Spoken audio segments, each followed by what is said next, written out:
yang mereka lulus rata-rata di tahun 85, mereka mengirimkan tidak hanya foto digitalnya, tapi mengirimkan ijazah aslinya, Masya Allah. Dikirimkan dan dengan kepercayaan sangat penuh bagi kami untuk mempertontonkan kepada masyarakat. Dan ini kami memegang rahasia, kami memegang amanah, kami belum akan mempertontonkan ijazah fisik aslinya meskipun ada.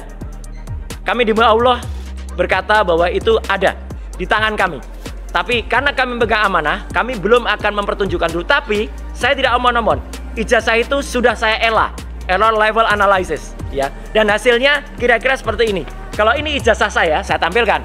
Nggak apa-apa, ini ijazah saya, ya. Ini ada elanya. Jadi di sini muncul masih ada fotonya, masih ada logonya, masih ada. Ya gini, saya galur. Ijazah milik Joko Widodo, kalau di ELA hasilnya kayak gini.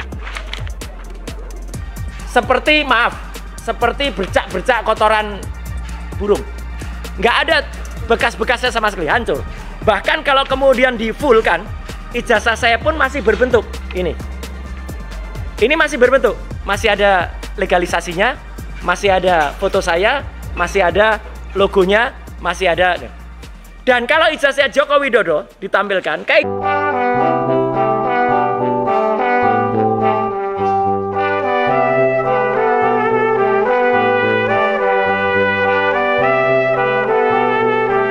Assalamualaikum warahmatullahi wabarakatuh. Waalaikumsalam warahmatullahi wabarakatuh. Pertama-tama saya aturkan ucapan terima kasih atas kesempatan yang sangat baik ini kepada pimpinan tim pembela Dr. Tifa, ya, Dr. Abdullah Al-Katiri. Beliau ini bukan orang asing bagi saya. Beliau adalah pembela saya di kasus yang lalu, ya. Terima kasih sekali lagi untuk Pak Abdullah Al-Katiri bersama dengan bapak-bapak kuasa hukum dari Dr. Tifa yang lain. Saya sebenarnya di sini untuk memperkuat saja apa yang tadi sudah disampaikan oleh Dr. Tifa dengan beberapa temuan-temuan yang lain. Jadi apa yang tadi disampaikan oleh Dr. Tifa itu semuanya adalah bersifat science based, artinya bersifat berbasis ilmu pengetahuan. Ini sangat mendukung apa yang dulu pernah kita lakukan. Jadi ketika tadi disampaikan pada saat gelar perkara khusus, kami sangat kecewa karena harusnya apa? Pada saat itu harusnya Bareskrim menampilkan 3 uji pembanding ijazah. Kami saja berani menampilkan 3 uji pembanding ijazah yang waktu itu pernah kami teliti, yaitu ijazah nomor 1115, ijazah milik Fronojiwo, 1116 milik almarhum Hari Mulyono, dan 1117 milik ijazah Sri Murtiningsih. Jadi waktu itu saya terangkan, dan 3 ijazah itu 1115, 1116, 1117 itu tidak identik dengan ijazahnya Joko Widodo. Ini pertama ya, jadi tidak identik. Jelas banget waktu itu posisinya saya sampaikan di depan Bareskrim waktu itu adalah huruf A-nya milik Joko Widodo itu mencotot keluar. Mencotot itu artinya keluar, terbang keluar. Nah, bukan hanya itu, karena kami waktu itu di dalam di challenge, Mas kan hanya punya bukti-bukti digital. Tidak. Alhamdulillah.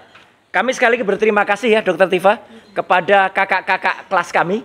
Ada angkatan 78, ada angkatan 79, kebanyakan itu angkatan 80 juga.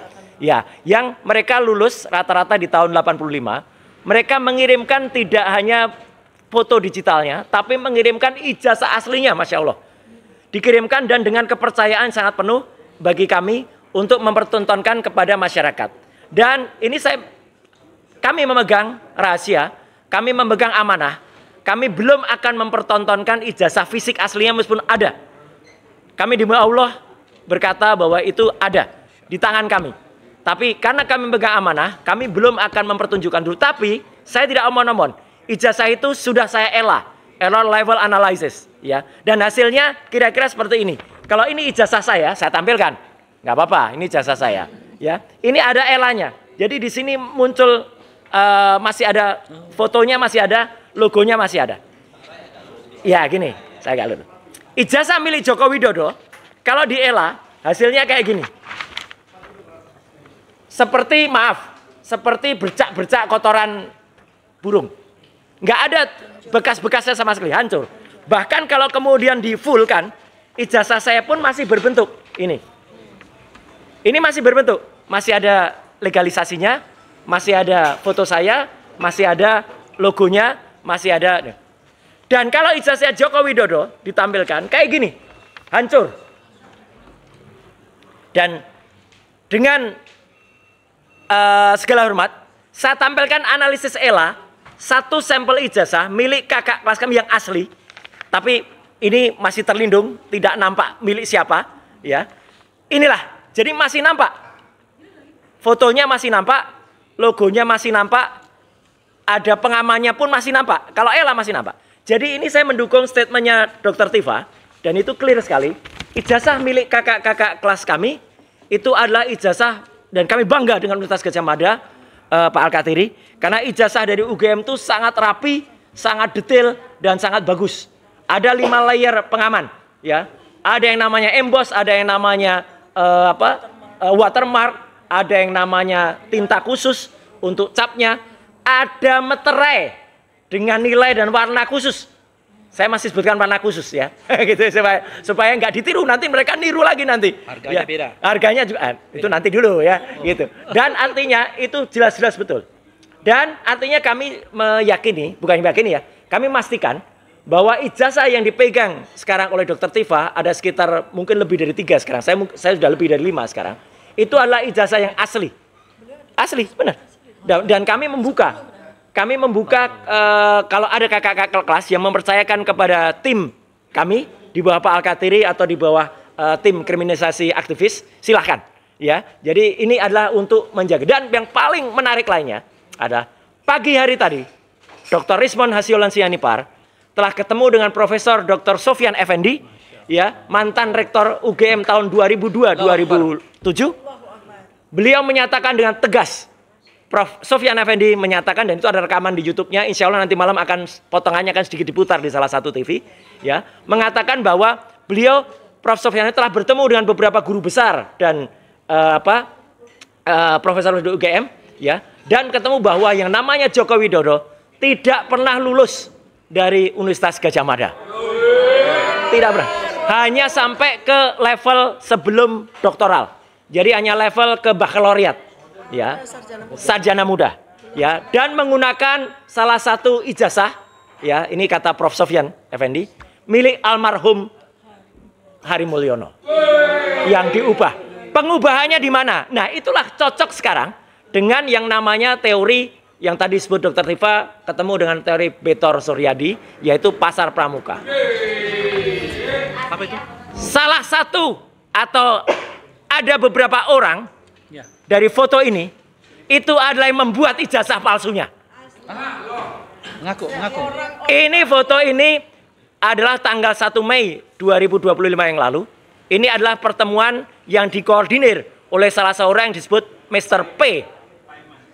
Nah, saya pun dan Dr. Rismon sama Pak Hermanto, Dr. Hermanto, sama satu lagi Pak Betor, juga dilaporkan oleh orang Mr. P ini ke Polda Metro Jaya dan melaporkannya seperti setan. Jam 1 malam bikin LP-nya. Tapi artinya biarkan, dan ini bukan omongan. Data ini kami dapatkan langsung dari BIN, mantan BIN, Badan Intelijen Negara, yaitu Kolonel Sri Chandra. Jadi artinya itu clear ya. Jadi saya singkat saja teman-teman semua. Terima kasih sekali lagi Pak Al-Kathiri dan Pak Ismar, teman-teman yang lain ya. Kami bersepakat, kami tidak akan putus, kami tidak akan berhenti, kami tidak akan mundur, dan kami hanya mengetuk, tadi kata Prof. Sofyan. Ada satu yang menarik, pada saat demo besar di Universitas Gadjah Mada yang dilakukan oleh mahasiswa waktu kemarin, ya, sebenarnya Rektor UGM, Prof. Dr.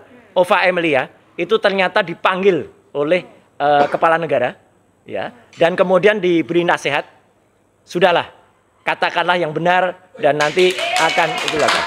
Jadi insya Allah gerakan ke DPR, gerakan ke eksekutif nanti akan, dan kita sebenarnya bisa mencontoh sesuatu yang sangat sederhana. Seorang wanita, wali kota Ito di Jepang, Makita Kubo, mengundurkan diri gara-gara ijazahnya palsu. Wanita loh ini, apa nggak malu ini? Ya, dengan yang ada di luar. Jadi sekian, terima kasih. Wassalamualaikum warahmatullahi wabarakatuh. Iya.